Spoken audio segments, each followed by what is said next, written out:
firms and companies grow. You speak to an investor, whether it's a corporation or private equity firm, they say, yeah, we're here to grow.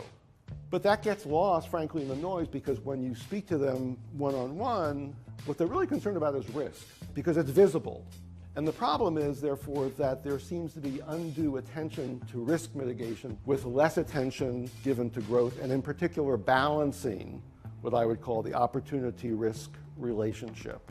But when you strip away and you look at the different parts of the world, the mature economies, the US, the EU, Japan, they're very mature, slow-growing economies, and they will never grow fast again.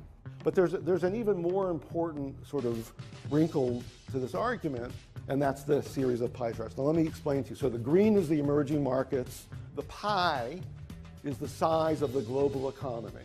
So the world economy grew 60% between 2005 and 2016. 80% of that 60% was due to the emerging markets growing. So this is when you read and you hear about, oh, the emerging markets are the engine of the world economy. That's what this is showing. The other thing that's underlying this shift is that the dynamics of innovation, of where inventions take place, is shifting radically.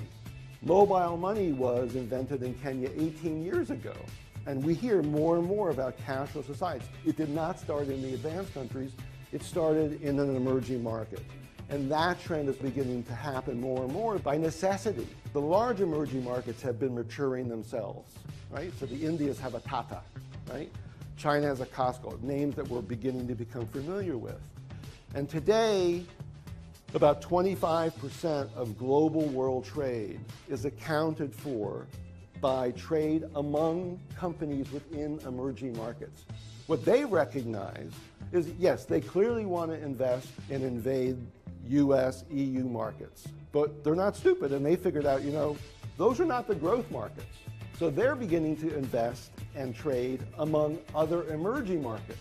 I used to have as clients at different points, Siemens and GE. And in recent years, they've actually begun to talk about partnering together to face a common rival, in particular China or India.